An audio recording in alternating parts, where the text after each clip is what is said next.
for me as a director was to sort of embrace the spirit of Cold silence when Ron Howard finally spoke out.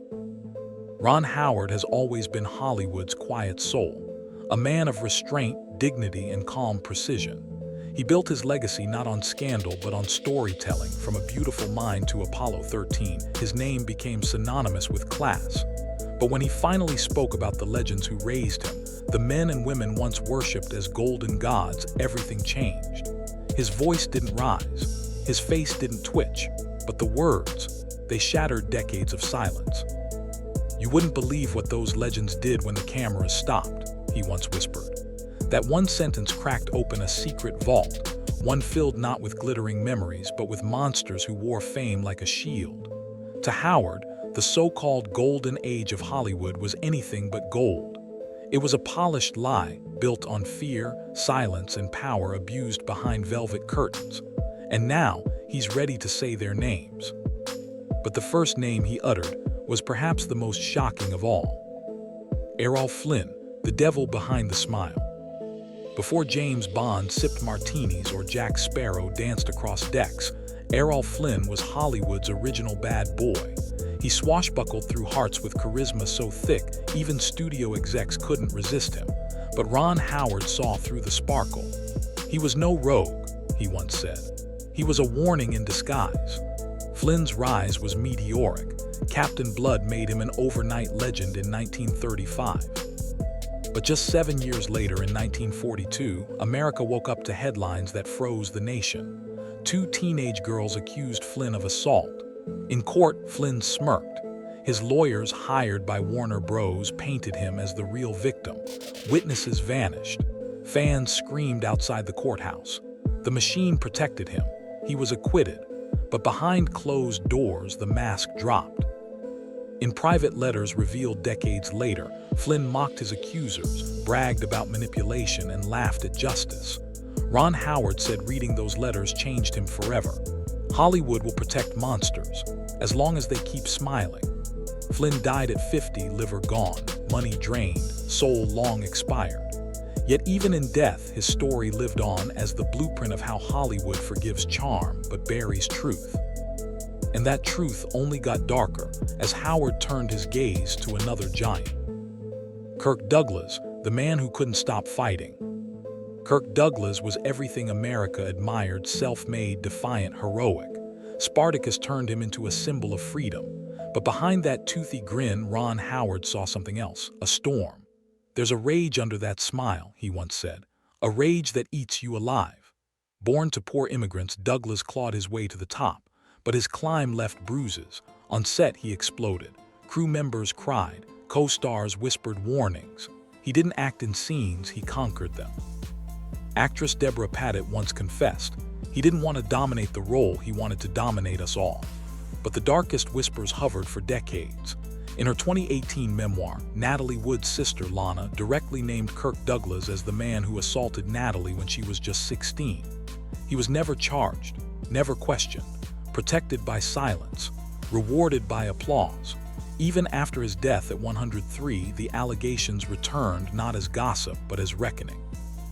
Howard saw through it all. To him, Douglas wasn't a hero, he was Hollywood's greatest contradiction. Honor on screen, humiliation off it. But not all cruelty came through fists. Some wore mascara and pearls. Faye Dunaway, the queen of cruelty. She was beauty, she was brilliant, she was Bonnie, she was Chinatown, but to Ron Howard, Faye Dunaway was something far colder. She chased perfection so hard, he once said, she forgot compassion. Born in Florida, Dunaway conquered Hollywood with icy magnetism. But behind the lens, she didn't play the diva, she lived it. Crew members ducked when she passed. Makeup artists braced for insults. Directors begged her to soften. On the set of Mommy Dearest, she became so unpredictable that even seasoned professionals considered walking out. Frank Perry, the director, later confessed, she didn't play Joan Crawford, she became her, and not in a good way. Stories flooded in, slapping cameramen, berating assistants, refusing to shoot unless the lighting made her glow. Ron Howard remembered watching her work and feeling uneasy. It wasn't acting, he said. It was emotional warfare. By the 2000s, the roles dried up. Broadway kicked her out, Hollywood stopped calling, and yet she never saw herself as the problem. Power without grace, Howard warned, turns into poison. And poison takes many forms. Sometimes it wears a cowboy hat. John Wayne, the tyrant of the West. John Wayne was the American myth, fearless, rugged, unshakable. But Ron Howard, who once idolized him, later called him a patriot in costume. Born as Marion Morrison, Wayne built his career on dominance. But off-screen, that dominance turned into something toxic. On set, he yelled. Crew members froze. Co-stars trembled. When Duke was angry, the air froze, actor Christopher Mitchum once said. His intolerance wasn't just emotional, it was political. In a 1971 Playboy interview, Wayne declared that Native Americans were greedy, Black Americans weren't ready for self-rule, and that films needed men, not whiners. The backlash came years later, but the damage was done. Ron Howard studied The Searchers at USC, the film where Wayne plays a vengeful Confederate. It was terrifying, he recalled, because you couldn't tell where the role ended and the man began. Even on his deathbed, Wayne never apologized. He blamed the world for changing. Howard believed differently. Legends don't age into wisdom if they're built on hate. They decay into bitterness. But bitterness wasn't the worst sin Howard saw. Exile was. Roman Polanski, the exile of shame.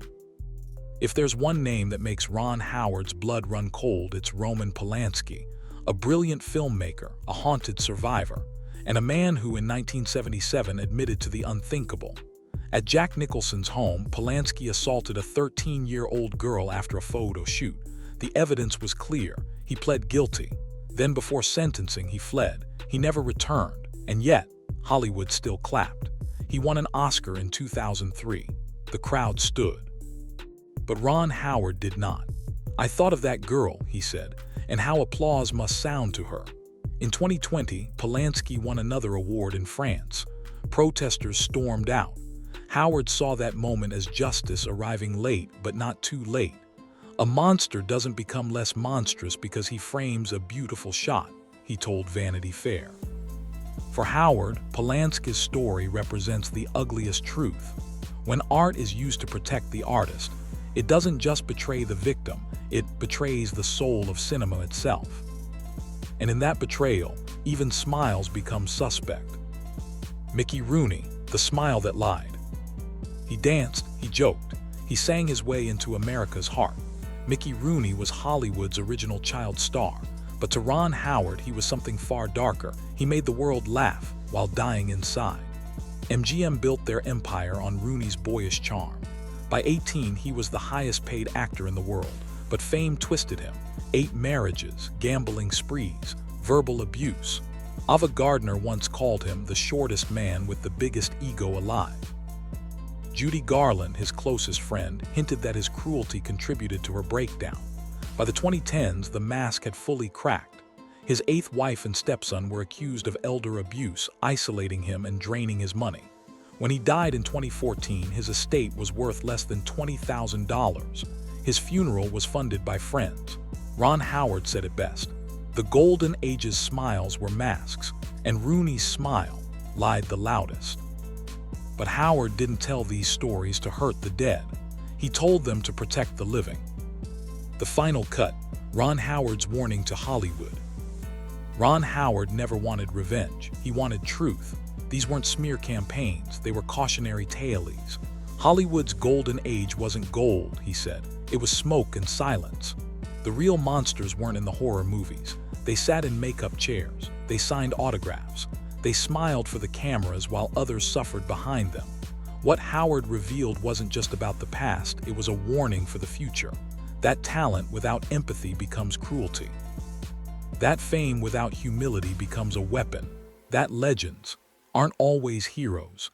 As he told a reporter once, the scariest monsters aren't hiding in the shadows.